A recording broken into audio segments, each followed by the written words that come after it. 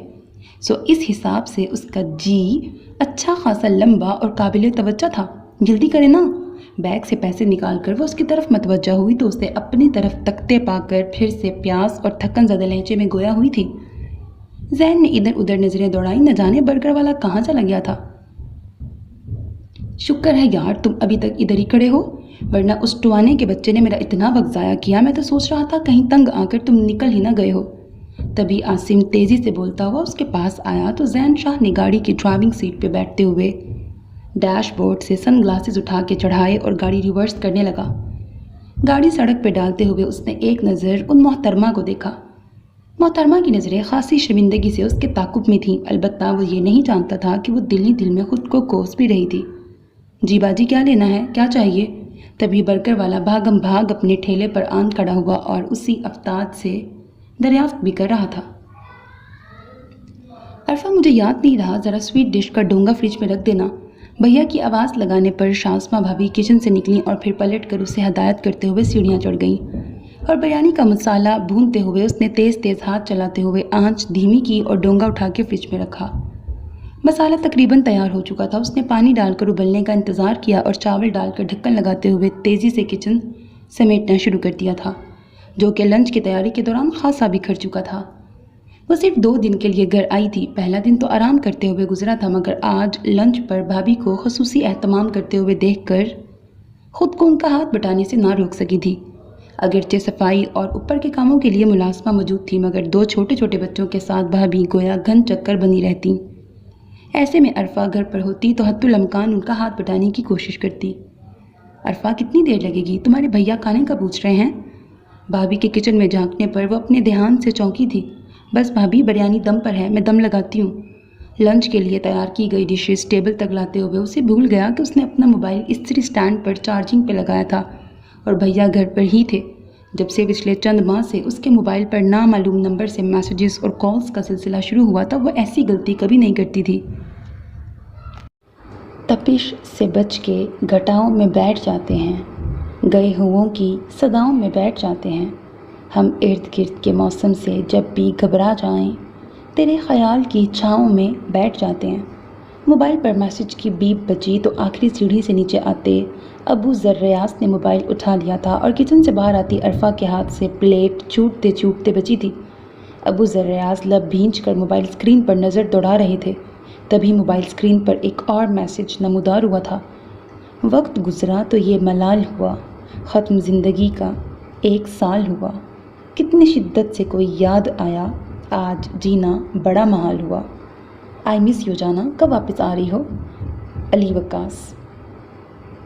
آپ تو کچھ لے ہی نہیں رہے، کہاں بھوک بھوک کا شور مچا رکھا تھا، اور اب؟ شاسمہ بھابھی نے انہیں 2-3 بار ٹوکا اور پھر ان کی پلیٹ میں چاول ڈالے تھے، مگر ان کی بھوک کیوں اڑ گئی تھی یہ عرفہ ریاض اچھی طرح جانتی تھی۔ خود اس کے اپنے حلق میں نوالے اٹک گئے تھے۔ وہ منتظر رہی کہ بھیا اس سے کچھ پوچھیں گے، مگر وہ زہر مار کر کے اٹھ گئے تھے۔ میں جب بھی بھیا سے ملنے جاتی ہوں وہ یہی کہتے ہیں کہ میں ان کی فکر چھوڑ کر اپنے کریئر پر توجہ دوں، اپنی ایجوکیشن کمپلیٹ کروں۔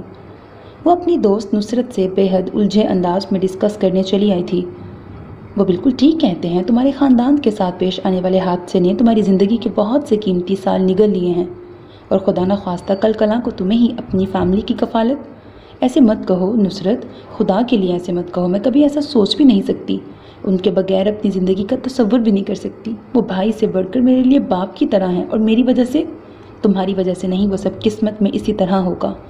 نہ تمہارے بھیا کا ارادہ تھا، نہ تمہارا اس میں کوئی قصور۔ اب اس گلٹ سے نکل کر مثبت انداز میں زندگی کے موجودہ رخ کو دیکھو، اور تم یہ بھی تو سوچو کہ جب تم ایجوکیشن کمپلیٹ کر کے اپنا کریئر بنا لو گی تو تمہارے بھائی کو کتنا اطمینان ہوگا، یہ کیس تو کتنا عرصہ لٹکتا رہے گا، اور تم اس طرح ان کی فیملی کو سنبھال سکو گی۔ اب یونیورسٹی رول کے مطابق اتنے سالوں بعد میں ڈراپ کیا ہوا فائنل سیمسٹر کنٹینیو نہیں کر سکتی. یوں بھی ایم اے ایجوکیشن سے ہوگا کیا؟ زیادہ سے زیادہ میں ٹیچر لگ جاؤں گی نا. چودھری انکل ہیں نا بھائی کے لائر، انہوں نے مجھے اس فیلڈ میں آنے کا مشورہ دیا ہے، مگر میں سوچتی ہوں اس میں تو بہت سے سال لگ جائیں گے.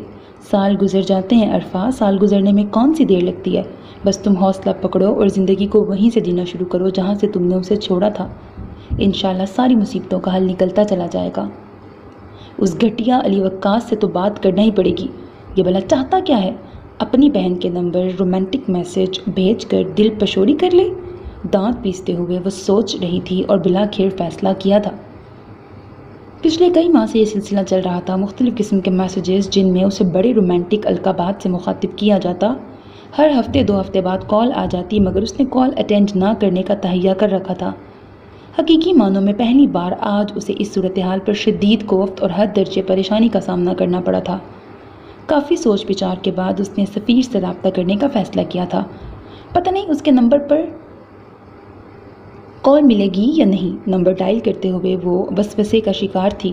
سفیر آرمی میں کیپٹن تھا اور آج کل کسی ہل ایریا میں پوسٹڈ تھا. اس کے پاس ضابطہ طور پر سفیر سے بات طے تھی. دوسرے کزن ہونے کے ناطے بھی وہ بے تکلف ہو کر اس سے مشورہ اور مدد لے سکتی تھی. ذہ نصیب، آج دشمنوں نے کیسے یاد کر لیا. دوسری طرف اس کی چہکتی ہوئی آواز سنائی دی تھی. مذاق مت کرو سفیر، میں اس وقت بہت پریشان ہوں. اس کا لہجہ حد درجے مزمحل تھا.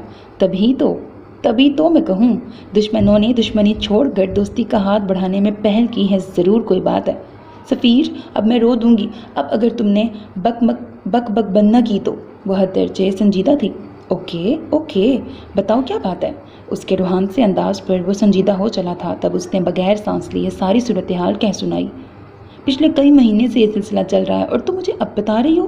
سفیر، ٹرائی ٹو انڈرسٹینڈ. یہ کوئی ایسی بات نہیں تھی کہ میں تمہیں بتاتی. میسیجز آتے رہتے تھے، میں ڈیلیٹ کرتی رہتی تھی اور کال تو میں نے کبھی اٹینڈ ہی نہیں کی. میرا خیال تھا جو بھی ہے تنگ آ کر خود ہی چھوڑ دے گا. اب میں کیا کروں؟ وہ گہرا سانس لے کے پوچھ رہا تھا. تم ایسا کرو، وہ نمبر مجھے سینڈ کرو. نمبر کا تم کیا کرو گے؟ میں بھیا کی وجہ سے سخت پریشان ہوں. پتہ نہیں انہوں نے کیا سوچا ہوگا. ان کی تم فکر مت کرو، میں ان سے بات کر لیتا ہوں. بہرحال مجھے تم نمبر سینڈ کرو، میں دیکھوں تو یہ الو کا. وہ کچھ کہتے کہتے رکا. ہے کون یہ؟ بھیا کے مسلسل اصرار اور دوستوں کے تائیدی مشوروں کے نتیجے میں وہ تعلیم مکمل کرنے کا ارادہ باندھ کر یوتھ لا کالج پہنچی تھی. زندگی کی غلام گردشوں سے گزرنے کے بعد ذہن اور حالات دونوں ہی اس قدر تبدیل ہو چکے تھے کہ اس نے اب کی بار قسمت آزمانے کے لیے قانون کے شعبے کو اپنے لیے مناسب چنا تھا. پتہ نہیں کب تک اس شعبے میں قسمت کی گردشوں سے نبرد آزما رہنا پڑے. لہٰذا وہ یوتھ لا کالج کے چوکیدار سے معلوم کر رہی تھی کہ ایڈمیشن کے لیے اسے کہاں سے رہنمائی مل سکتی ہے. جو اسے چھوڑ کر اندر گیا اور پھر چند ثانیوں کے بعد باہر آ گیا تھا. آئیں بی بی، آپ کو جو کچھ پوچھنا ہے اسامہ صاحب سے پوچھ لیں. چوکیدار اسے آفس کے اندر چھوڑ کر باہر چلا گیا تھا. پلیز بیٹھیں. صوفے پہ بیٹھے شخص نے خیر مقدمی انداز میں اسے بیٹھنے کی دعوت دی تھی. مجھے معلوم تو ہے کہ اب کسی بھی کالج میں ایڈمیشن وغیرہ نہیں ہو رہے، لیکن مجھے پتہ کرنا تھا کہ اس سال ایگزام دینے کے لیے میرا LLB میں ایڈمیشن ہو سکتا ہے. آئی تھنک ہو سکتا ہے. ہمارے کالج کی چند سیٹس باقی ہیں.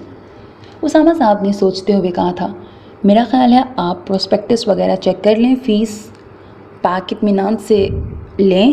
ابھی ہمارے ایڈمن ہیڈ آنے والے ہیں، وہ آپ کو باقی انفارمیشن دے دیں گے. میرا آپ سے معلوم کرنے کا مقصد یہ ہے کہ جو آپ لوگ یونیورسٹی وغیرہ میں رجسٹریشن کرواتے ہیں وہ کیا اب کسی بھی اسٹوڈنٹ کی رجسٹریشن لیٹ فیس کے ساتھ ایگزامینیشن فارم بھیجنے سے پہلے تک کروا دیتے ہیں؟ وہ کوئی پرابلم نہیں ہے. لیجیے، ہمارے ایڈمن ہیڈ بھی آ گئے. کلرک نے کھڑکی کے شیشوں سے گیٹ کے اندر داخل ہوتی گاڑی کو دیکھ کر کہا. ایڈوکیٹ زین صاحب سے آپ باقی تفصیلات پتہ کر سکتی ہیں. ایڈمن آفس میں داخل ہونے والے بندے پر نظر پڑتے ہی عرفہ پر گھڑوں پانی پڑ گیا تھا. وہ جو اس روز بے تکے انداز میں برگر بنانے کا آرڈر دے کر کچھ دیر شرمندہ رہی تھی، مگر پھر زیادہ دیر تک اس بات کے زیر اثر نہ رہ سکی کہ زندگی کے بکھیڑے اور الجھنیں ہی اس قدر تھیں کہ ذرا دیر کو کی جانے والی احمقانہ حرکت اس کے ذہن سے نکل گئی تھی. مگر اپنی اس غلطی پر شرمندگی کسی ان دیکھی بلا کی مانند آج پھر اس پر وارد ہو گئی تھی. ایک مشہور و معروف کالج کے ایڈمن ہیڈ کی حیثیت سے اس شخص کا سامنا کرتے ہوئے جسے محض 3 دن پہلے وہ برگر بنانے کا کہہ چکی تھی. پہلی بار محبت کی ہے، کچھ نہ سمجھ میں آئے میں کیا کروں۔ بار بار موبائل کی بجتی ٹون بھی اس کی گہری نیند میں خلل ڈالنے میں ناکام رہی تھی، اور ٹون بجتی رہی، حتیٰ کہ اس کی روم میٹ فائزہ کی آنکھ کھل گئی تھی۔ عرفا پلیز اس موبائل کو یا تو آف کر دیا کرو یا کال اٹینڈ کر لیا کرو، وہ بے حد جھنجھلا کے کہہ رہی تھی۔ ہیلو، اس نے نیند بھری آواز میں اس کی کال ریسیو کی تھی۔ جانم، اس پہاڑوں کے جانشین کو زحمت دینے کی کیا ضرورت تھی؟ ہمارا آپس کا معاملہ تھا، ہم خود ہی طے کر لیتے۔ دوسری طرف بغیر کسی تعارف کے شروع ہونے والی گفتگو اس کی نیند بھگ سے اڑا گئی۔ ابھی انہیں سوئے ہوئے محض 1 گھنٹہ ہی ہوا تھا۔ 12 بجے آنے والی یہ کال، اور یہ بھی اتفاق تھا کہ اس شخص کی آواز وہ پہلی بار سن رہی تھی۔ کیا بکواس ہے؟ کون بات کر رہے ہو؟ اس کا لہجہ خود بخود سخت ہو چلا تھا۔ تم نے پہچانا نہیں؟ علی وقاص بات کر رہا ہوں۔ بے تکلفانہ انداز میں یوں کہا گیا گویا وہ کتنا اچھا ریلیشن شپ رکھتے ہوں اور محض اتفاق سے عرفا کو اسے پہچاننے میں غلطی ہو گئی ہو۔ کون ہو تم علی وقاص، اور تمہارے ساتھ مسئلہ کیا ہے؟ میں ایک ٹیلی کام انجینئر ہوں، اور مسئلہ میرے ساتھ تو کوئی مسئلہ نہیں سوائے آپ کی جدائی کے، اس مسئلے کو حل کرنے میں لگا ہوں۔ عنقریب حل ہو جائے گا، مگر ہائے یہ فراق یار، فی الوقت تو اس سے بڑا مسئلہ کوئی نہیں۔ دوسری طرف ٹھنڈی سانس بھر کے کہا گیا تھا، اور عرفا کو سمجھ نہ آیا کہ وہ اس بکواس کا کیا جواب دے۔ کیپٹن سفیر کا فون آیا تھا، بڑی بڑکے مار رہا تھا۔ میں نے بھی کہا تم کون ہوتے ہو ہمارے آپس کے معاملے میں بولنے والے، ہم خود ہی اس معاملے کو نپٹا لیں گے۔ عرفا نے جل کر کال کاٹ دی اور فون بھی آف کر دیا تھا، مگر اس کی نیند اڑ چکی تھی۔ سو جاؤ، رانگ کالز پہ پریشان نہیں ہوتے، اسے نیم دراز دیکھ کر فائزہ نے مشورہ دیا اور کروٹ بدل کر آنکھیں بند کر لی، مگر عرفا ریاض سو نہ سکی۔ وہ ایسے رانگ کالز افورڈ نہیں کر سکتی تھی۔ اس کا تعلق جس خاندان سے تھا وہاں پر کاکوا پتہ نہیں کیا لکھا ہوا ہے، بہت آسانی سے بنایا جاتا تھا، اور اگر ایک دن کی بات ہوتی تو وہ اگنور کر دیتی، مگر یہ سلسلہ تو پچھلے 6 ماہ پر محیط تھا۔ سر، جس طرح آپ بتا رہے ہیں کہ پیپرز میں محض چند ماہ باقی ہیں تو میں کورس کور کر لوں گی، اس نے کچھ پریشانی سے دریافت کیا تھا۔ Why not? آپ کا اکیڈیمک ریکارڈ شو کر رہا ہے کہ آپ کافی بریلینٹ اسٹوڈنٹ ہیں، اور ہم آپ کو سبجیکٹیو اور آبجیکٹیو کے نوٹس دیں گے پیپرز کے دوران۔ اس کے علاوہ پیپرز کے دوران سلیکٹیو اسٹڈی کے لیے ہر پیپر کا ایک گیس ملے گا۔ سر، مجھے لیٹ فیس کتنی جمع کرانی ہوگی؟ Late face? اس نے چند ثانیے کو سوچا تھا۔ آپ یوں کریں، رولز کے مطابق جو ہماری فیس ہے وہ جمع کرا دیں، ہم آپ سے لیٹ فیس چارج نہیں کریں گے۔ اس نے شائستگی کے ساتھ دی جانے والی رعایت سے آگاہ کیا تو عرفا خاصی مطمئن ہو گئی تھی۔ اور سر، ہاسٹل؟ یہ بات تو آپ کو پہلے سے پوچھنی چاہیے تھی۔ بلڈنگ کے 2nd فلور پر ہمارا گرلز ہاسٹل ہے، اور کالج کی بیک پر الگ بلڈنگ میں بوائز کے لیے اکوموڈیشن ہے۔ تھینک یو ویری مچ سر۔ میں ڈاکیومنٹس اور فیس کس کو کب جمع کراؤں؟ عرفا نے مزید اس کا ٹائم لینا مناسب نہ سمجھا تھا۔ اگلے 1.5 ماہ میں علی وقاص نے ہر وقت کالز کر کے اور میسیجز بھیج کر اس کا حقیقی معنوں میں جینا حرام کر ڈالا تھا۔ اس نے نمبر تبدیل کیا، مگر محض 1 ہفتے کے بعد وہ نمبر بھی علی وقاص معلوم کر چکا تھا۔ اس نے کس رنگ کی چپل پہنی ہے، کس رنگ کے کپڑے پہنے ہیں، حتیٰ کہ اس کے بالوں پر کس رنگ کی پن لگی ہے۔ وہ کون سی بات تھی جو علی وقاص کو معلوم نہ تھی؟ اس نے فائزہ سے مشورہ کیا۔ یقیناً یہ کوئی یونیورسٹی کا اسٹوڈنٹ تھا جو اس کے بارے میں ایسی انفارمیشن بھی رکھتا تھا، اور تب اس نے سفیر سے بات کی کہ وہ اسے اس نمبر کا ڈیٹا معلوم کر کے دے، اور یہ کام سفیر کے لیے کچھ مشکل نہ تھا۔ عمر مبارک، وہ لمبی زلفوں والا لڑکا، ایجوکیشن کا ہی اسٹوڈنٹ ہے جس نے داڑھی رکھی ہوئی ہے، شاید کسی جماعت سے بلونگ کرتا ہے۔ فائزہ نے اس کا بایو ڈیٹا معلوم ہونے پر کچھ حیران ہو کے کہا تھا، میرے ذہن میں نہیں آ رہا۔ عرفا خاصی الجھی ہوئی تھی۔ اب ایم اے ایجوکیشن کے 150 اسٹوڈنٹس میں سے ہر ایک کی پہچان تو اسے نہ تھی۔ بہرحال کل تم میرے ساتھ چلنا، ذرا اس کی خبر لیں گے، اس نے فائزہ سے کہا۔ ہاں کیوں نہیں یار، مجھے تو خود اس پہ اتنا غصہ آ رہا ہے، کیا چھپا رستم نکلا۔ فائزہ نے دانت پیس کر تائید کی تھی۔ دیکھنے میں تو اتنا شریف لگتا ہے، کبھی کسی کی طرف نظر اٹھا کے نہیں دیکھا، اور حرکتیں تو دیکھو ذرا۔ اب جب اسے پتہ چلے گا کہ ہم نے اس کے نمبر کا بایو ڈیٹا معلوم کر لیا ہے تو یقیناً کچھ تو اثر ہوگا، اپنی حرکتوں سے باز آ ہی جائے گا۔ عرفا نے امید بھرے انداز میں لب کچلے تھے۔ باز کیسے نہیں آئے گا؟ باز نہیں آئے گا تو ہم ہیڈ آف ڈپارٹمنٹ کو کمپلین کریں گے۔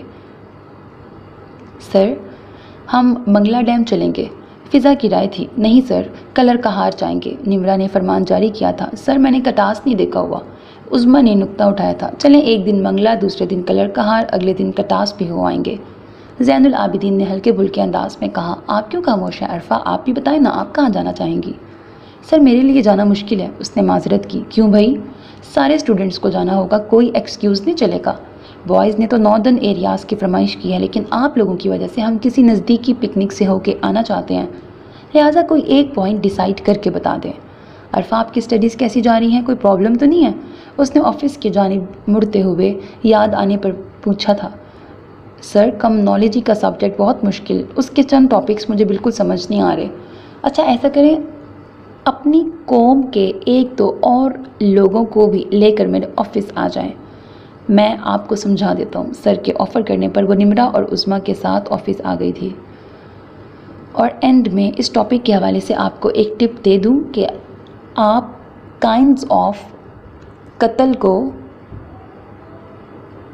نیت کو مد نظر رکھتے ہوئے پڑھیں تو یہ آپ کو بہتر طور پر سمجھ آئیں گی۔ جیسے قتل عمد میں نیت بھی قتل کی ہوتی ہے اور سزا بھی نیت کے حساب سے دی جاتی ہے، یعنی ارادتاً کیے جانے والے قتل پر قصاص کے طور پر سزائے موت دی جاتی ہے، اور قتل خطا میں جو نیت سے نہیں ہوتا عام طور پر دیت۔ ایکسکیوز می سر، عرفہ نے اچانک کہا تو زین العابدین نے اسے سوالیہ نظروں سے دیکھا تھا۔ سر، کورٹ کی طرف سے پھانسی کی سزا سنا بھی دی جائے تو عمل تو نہیں ہوتا؟ اس نے موہوم سی امید کے تحت پوچھا تھا۔ وہ چند ثانیہ خاموش رہا۔ آج کل تو پھانسی کی سزا پر عمل درآمد نہیں ہو رہا، لیکن ہمیشہ ایسا نہیں ہوتا۔ گورنمنٹ کی پالیسیاں تبدیل ہوتی رہتی ہیں تو عمل درآمد شروع ہو جاتا ہے، اور اس سزا پر عمل درآمد ہونا بھی چاہیے، کیونکہ ایک شخص جو کسی فرد کو بے رحمی سے قتل کر دے اسے اس انجام تک ضرور پہنچنا چاہیے۔ سر، کچھ لوگ مجبوری میں یا انتہائی حالت میں ایسے قدم اٹھا لیتے ہیں، تو مجبوری میں کوئی بھی ایسا قدم اٹھانا سیلف ڈیفنس کہلاتا ہے، یہ تو آپ پڑھ ہی رہی ہیں۔ سر، قانون بہت اوقات سیلف ڈیفنس کو تسلیم ہی نہیں بعض اوقات سیلف ڈیفنس کو تسلیم ہی نہیں۔ عظمیٰ نے اسے کوہنی ماری تو عرفہ کو اس کا ایسا کرنا بہت کھلا۔ وہ گھور کر اس کی طرف دیکھنے لگی تھی، اور سر زین اپنی کسی سوچ میں گم تھے کہ ان کی طرف توجہ ہی نہیں دی تھی۔ تو مجھے کیوں کوہنیاں مار رہی تھی؟ آفس سے نکل کر کلاس کی طرف جاتے ہوئے اس نے عظمیٰ کی کلاس لینا شروع کر دی۔ یار، تم دیکھ نہیں رہی تھی سر کتنے پریشان ہو گئے تھے؟ کیوں سر، کیوں پریشان ہو گئے تھے؟ وہ حیران ہو کر سوال کر بیٹھی۔ تمہیں نہیں پتا سر کے چھوٹے بھائی؟ سنو تو عظمیٰ، آج کلاس میں کیا ہوا؟ تبھی ان کی دوسری کلاس فیلوز ہنستی ہوئی باہر نکلیں اور عظمیٰ کی بات ادھوری رہ گئی۔ وہ تھرڈ پروف کا عبداللہ ہے نا، ہر وقت ناخن چباتا رہتا ہے؟ ہاں ہاں، کیا ہوا ہے؟ ان تینوں نے مشترکہ سوال کیا تھا۔ اسے کچھ نہیں ہوا، یہ اپنی وردہ ہے نا، 3 دن اسے اس حرکت پہ ٹوک چکی تھی۔ آج اس نے عبداللہ کو ناخن کترتے ہوئے دیکھا تو شوز میں سے پاؤں نکال کے اس کے سامنے چیئر پہ رکھتے ہوئے کہنے لگی، عبداللہ بھائی، یہ میرے پاؤں کے ناخن تھوڑے بڑھ گئے ہیں، میرا نیل کٹر ہاسٹل میں گم ہو گیا ہے، آپ ذرا میرے ناخن بھی کتر دیں، آپ کی عادت بھی پوری ہو جائے گی اور میرے ناخن بھی کٹ جائیں گے۔ ساری کلاس ہنس ہنس کے دوہری ہو گئی، اور عبداللہ بیچارہ حق بک، ہماری وردہ کے کیا کہنے۔ اور 15 دن کے لیے عمر مبارک کی طرف سے خاموشی چھا گئی۔ شاید اس پر عمر خان کے سمجھانے کا اثر ہوا تھا۔ فائزہ اور عرفہ نے آپس میں ڈسکس کیا تھا۔ بہرحال جو بھی تھا، عرفہ نے سکھ کا سانس لیا، مگر عمر مبارک ان لوگوں میں سے تھا جو سکھ کا سانس لیتے ہیں نہ لینے دیتے ہیں۔ محض 15 دن کے وقفے سے اس نے پھر وہی سلسلہ شروع کر دیا تھا، اور پہلے سے زور و شور کے ساتھ، بلکہ وہ تو اس کی حرکتوں کا جتنا نوٹس لے رہی تھی اتنا ہی وہ سر چڑھ رہا تھا۔ لائبریری میں کتابوں کی ورق گردانی اور ٹریننگ کے لیے ماڈل لیسن کا انتخاب کرتے وہ ایک دوسرے کو رائے سے بھی نواز رہی تھیں، اور یوں تھوڑی بہت گپ شپ بھی جاری تھی۔ مختلف مواقع کے لیے لباس کا انتخاب میں نے ٹاپک سلیکٹ کر لیا ہے، عرفہ نے فائزہ کو آگاہ کرتے ہوئے بتایا۔ ارے واہ، یہ تو بڑا زبردست ٹاپک تم نے سلیکٹ کیا ہے، ویسے بھی یہ چند دنوں میں تمہارے بہت کام آنے والا ہے۔ فائزہ نے عرفہ کو داد دی تھی۔ کیوں بھلا یہ ٹاپک اس کے کیوں کام آنے والا ہے؟ ان کے ساتھ بیٹھی ہوئی رانیہ پوچھنے لگی۔ اسی سیمسٹر کے اینڈ پر پیا دیس سدھار رہی ہیں۔ واؤ، کون ہے موصوف جو ہماری بندوں کو لینے آ رہے ہیں؟ کیپٹن سفیر، میرے کزن ہیں۔ عرفہ کے ہونٹوں پر مسکراہٹ آ گئی۔ اوہ ماشاءاللہ، اپنے ہی شہر رخصت ہو کے جاؤ گی نا؟ ایکچولی ان کی فیملی تو پھالیہ میں ہی سیٹل ہے، مگر مجھے تو ان کے ساتھ لور پھرنا ہوگا، جاب جو آرمی کی ہے۔ اور ریک کے دوسری طرف کتاب کے ورق الٹتا عمر مبارک ٹھٹک کر ان کی گفتگو سن رہا تھا، اور اس روز اس نے عرفہ کا نمبر وقفے سے ڈائل کیا تھا۔ مجھے تم سے ضروری بات کرنی ہے، میں تم سے ملنا چاہتا ہوں۔ عرفہ نے اس کا نمبر پڑھ کر ڈیلیٹ کیا وہ کیوں ملنا چاہتا تھا اور اسے کیا بات کرنی تھی؟ عرفہ کو اس سے کوئی مطلب تھا نہ دلچسپی۔ کالج کے گیٹ پر پہنچ کر اس نے ہارن دیا تو چوکیدار نے گیٹ وا کر دیا اور اس سے قبل کہ وہ گاڑی آگے بڑھتی تبھی ایک اور گاڑی گیٹ سے قدرے فاصلے پہ رکی تو زین العابدین کی آنکھوں میں حیرت اور الجھن تیر گئی، کیونکہ گاڑی کی فرنٹ سیٹ سے عرفہ اتر رہی تھی۔ کندھے پر شولڈر بیگ اور ہاتھوں میں بڑا سا شاپر تھامے یقیناً وہ ویکینڈ گزار کر ہاسٹل واپس آئی تھی۔ اور فواد ہمدانی کی گاڑی سے اسے اترتے دیکھ زین العابدین ایک لمحے کے لیے گاڑی آگے بڑھانا بھول گیا تھا۔ اس وقت گیٹ پر خاصا رش تھا، لہٰذا فواد کی نظر اس پہ نہیں پڑی تھی اور وہ گاڑی ٹرن کرتے ہوئے وہاں سے جا چکا تھا۔ تبھی پیچھے سے ہارن کی آواز پر وہ چونکا اور تیزی سے گاڑی کھلے گیٹ کے اندر لے آیا تھا۔ عرفہ کون تھی؟ فواد ہمدانی سے اس کا کیا رشتہ تھا؟ کیا وہ ابو ذر ریاض کے خاندان سے بلونگ کرتی ہے؟ اس کا ذہن مسلسل ایک سوچ میں الجھا ہوا تھا اور اس سوچ کے تحت چند آفیشیل میٹرز نپٹانے کے بعد اس نے عرفہ کا بایو ڈیٹا نکلوایا تھا۔ او مائی گاڈ، اس نے سر تھام کر خود سے کہا تھا، یہ لڑکی ابو ذر ریاض کی بہن ہے؟ اس کا فادر نیم، ایڈریس اور ڈاکیومنٹس اس کے سامنے کھلے پڑے تھے۔ جو کچھ میں نے بتایا ہے اچھی طرح سمجھ لیا ہے نا؟ اور اب مکمل اعتماد سے جانا، زیادہ کنفیوز ہونے کی ضرورت نہیں۔ یہ کوئی روٹین سے ہٹ کر بات تو ہے نہیں۔ ٹریننگ ورکشاپ کی بریک میں کوئی چپس کتر رہا تھا، کوئی سموسے اڑا رہا تھا تو کہیں کہیں گروپنگ کی شکل میں ایک دوسرے سے لیسن چینج کر کے ڈسکس کر رہے تھے۔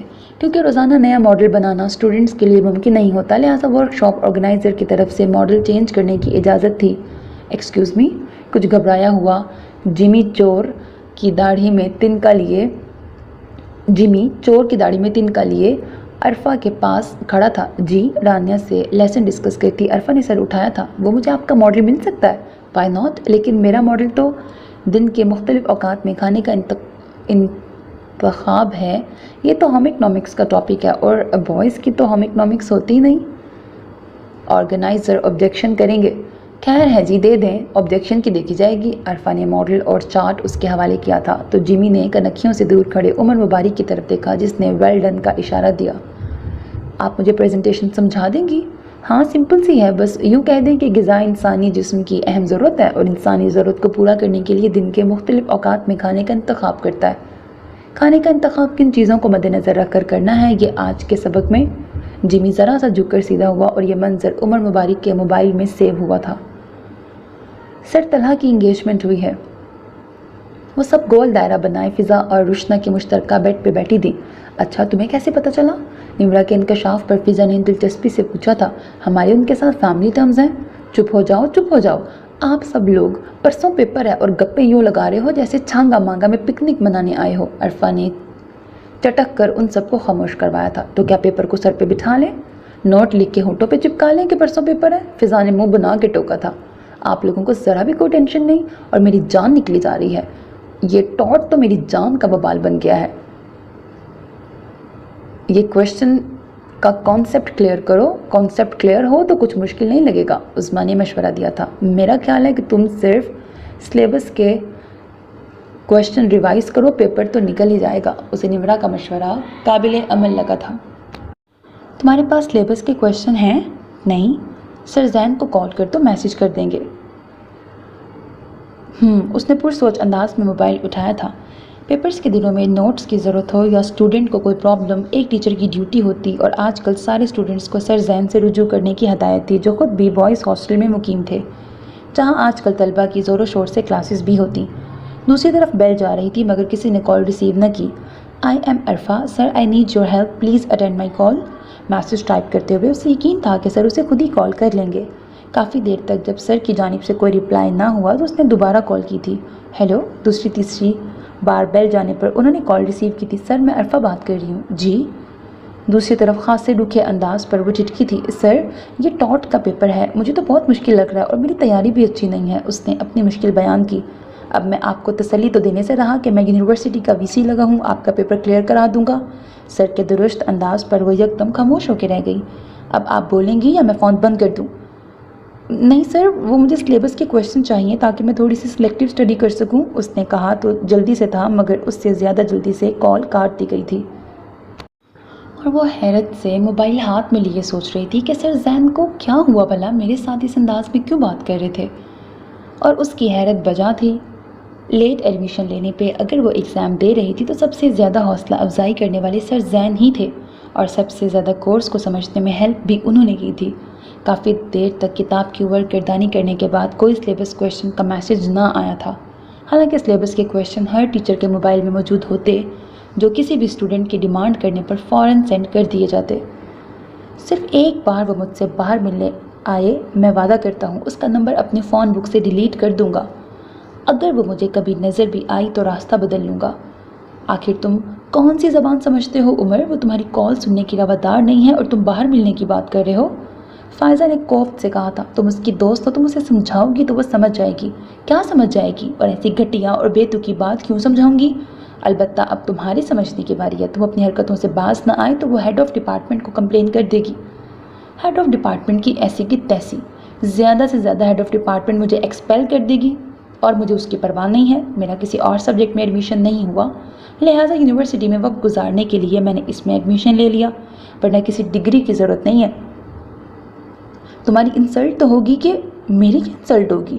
انسلٹ تو اس کی ایسی کروں گا کہ وہ یاد رکھے گی۔ اور ایک منٹ مجھے دینا۔ اسپیکر آن ہونے کے باعث یہ ساری گفتگو سنتی عرفہ نے تیش سے موبائل اس سے جھپٹا تھا۔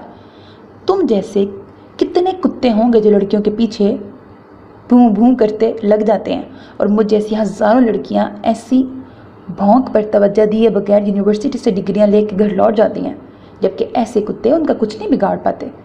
میں کتا ہوں یا انسان، اس بات کا فرق تو تمہیں تب پتہ چلے گا جب میں تمہارا نمبر اور پکس فیس بک پہ لگاؤں گا اور تمہیں مجھ جیسے ہزاروں کتوں کی کالز موصول ہوں گی۔ وہ انتہائی واہیات انداز میں کہا لگا کے ہنس رہا تھا۔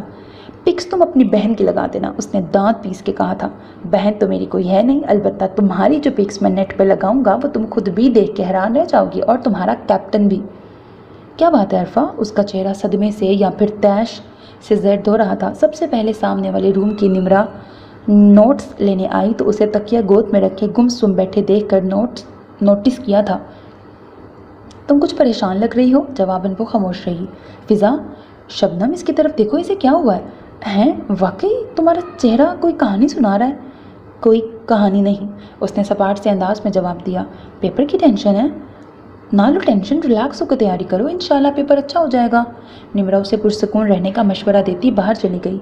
نمرہ کے جانے کے بعد اس نے سر کا نمبر ڈائل کیا۔ سر، میں نے آپ سے گیسٹ کویشچن کی ڈیمانڈ کی تھی، اب آپ کو رول نمبر سلپ ایشو ہو چکی ہے اور ہماری کوئی ایسی رسپانسبلٹی نہیں ہے۔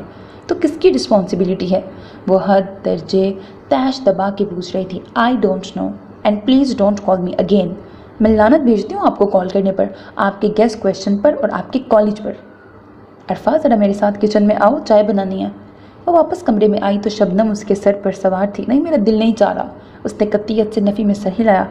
چلو میرے ساتھ نہیں آنا، نہ صحیح یہ بتاؤ تمہیں ہوا کیا ہے؟ ذرا اپنا موبائل تو دو شبنم، مجھے سر سے بات کرنی ہے۔ سر اس کے نمبر سے کال اٹینڈ نہ کرتے تو اس نے شبنم سے موبائل مانگا تھا۔ سر زین سے؟ شبنم نے موبائل اٹھاتے ہوئے سوالیہ انداز میں پوچھا۔ اور اس نے موبائل عرفہ کو دینے کے بجائے خود ہی سر کا نمبر ملا ڈالا تھا، مگر نمبر بزی جا رہا تھا، سو اس نے عرفہ کو بتا کر موبائل رکھ دیا۔ عرفہ، اسمگلنگ کا کویشچن تمہاری بک میں ہے، میری بک میں تو پرنٹنگ کی غلطی کی وجہ سے مس ہو گیا ہے، مگر اسمگلنگ کا کویشچن ہے نہیں۔ ہمسا ہو تو سامنے آئے۔ موبائل گنگنایا تو شبنم نے یس کا بٹن پش کر کے کان سے لگا لیا تھا۔ السلام علیکم سر، میں پارٹ 1 کی اسٹوڈنٹ شبنم بات کر رہی ہوں، یہ عرفہ نے آپ سے بات کرنی ہے۔ لو عرفہ بات کرو۔ شبنم نے جلدی بات کرتے ہوئے موبائل عرفہ کی طرف بڑھایا تھا۔ ایکسکیوز می شبنم، بات سنیں میری، مجھے عرفہ سے کوئی بات نہیں کرنی۔ عرفہ نے موبائل کان سے لگایا تو دوسری طرف سے آواز سنائی دی اور فوراً لائن کا کٹ گئی تھی، اور ہاسٹل کے گراؤنڈ میں 1.5 گھنٹہ چکر لگانے کے بعد عرفہ نے کالج پرنسپل کا نمبر ڈائل کیا تھا۔ سر، مجھے آپ کے کالج سے پیپرز نہیں دینے، پلیز آپ لوگ میری فیس ریٹرن کر دیں۔ عرفہ، تمہارے ذہن میں کبھی خیال نہیں آتا کہ تم ایک بار اس سے مل لو؟ فائزہ نے کچھ جھجکتے ہوئے سوال کیا تھا۔ کبھی نہیں، کبھی بھی نہیں، میرا اس سے ایسا کون سا رشتہ ہے کہ مجھے پریشرائز کرے اور میں اس سے ملنے چل دوں؟ اس نے سختی سے نفی کی تھی۔ رائٹ، فائزہ نے تائید میں سر ہلایا تھا۔ مجھے لگتا ہے اس نے کسی سے شرط لگا رکھی ہے، فائزہ نے خیال ظاہر کیا۔ جو بھی ہو، عرفہ نے استہزائیہ انداز میں ناک سے مکھی اڑائی۔ یہ تو کبھی ممکن نہیں، چاہے وہ کچھ بھی کرے۔ یہ بھی کوئی طریقہ ہے کہ کسی لڑکی کو فون کر کے دھمکیاں دینا شروع کر دو؟ اگرچہ عرفہ اس کی بکواس کو سنجیدگی سے لے رہی تھی اور اب تک وہ صرف سنجیدگی سے ہی لیتی آئی تھی، مگر تب اس کی آنکھیں پھٹی کی پھٹی رہ گئیں جب عمر مبارک نے اسے اس کی ایک تصویر سینڈ کی۔ اس کی پریشانی کا عالم ہی اور تھا اور از حد پریشانی کے باوجود اس نے اگلے کئی روز تک عمر کی کالز کو اٹینڈ نہ کر کے اسے مسلسل اگنور کرنے کی پالیسی روا رکھی تو اس کے دھمکی آمیز میسیجز میں شدت آنا شروع ہو گئی تھی۔ آئی تھنک مجھے گھر والوں کو اس صورتحال سے آگاہ کر دینا چاہیے۔ بعض اوقات چھوٹی چھوٹی باتیں بہت سنجیدہ صورتحال اختیار کر لیتی ہیں اور گھر والوں کو تب پتہ چلتا ہے جب پانی سر سے اونچا ہو جاتا ہے۔ بالکل صحیح، میں بھی یہی سوچ رہی تھی، فائزہ نے تائید کی تھی۔ سو عرفہ نے نہ صرف سفیر بلکہ بھیا کو بھی صورتحال سے باخبر کرنے میں دیر نہیں کی تھی۔ بچے، آپ نے گھر والوں کو کیوں زحمت دی؟ اگر ایسا کوئی ایشو تھا تو آپ خود ہی مجھے بتا دیتی۔ اگر ہم اسٹوڈنٹس کے پرابلم سالو نہ کریں تو ہمارے یہاں بیٹھنا تو بیکار ہوا نا۔ Head of department madam Sughra نے نہایت توجہ سے بات سن کے عرفہ اور عمر مبارک کو بھی بلاوا بھیجا تھا، اور عمر مبارک پہلے تو عرفہ کو ہیڈ آف ڈپارٹمنٹ آفس میں 2 مردوں کے ساتھ بیٹھا دیکھ کے حیران ہوا اور پھر خود کو انتہائی لاپرواہ ظاہر کرنے کی کوشش کی تھی۔ 00985 آپ کا نمبر ہے عمر مبارک؟ یس میم، اس نے ان سے آنکھیں ملائے بغیر جواب دیا تھا۔ اور اس نمبر سے اپنی کلاس فیلو عرفہ ریاض کو بہت سارے میسیجز بھی آپ نے کیے ہیں؟ کلاس فیلوز بہنوں کی طرح ہوتی ہیں۔ میڈم سغرا نے عرفہ کا موبائل اٹھا کر ان باکس کھولتے ہوئے پتہ نہیں نصیحت کی تھی یا سوال۔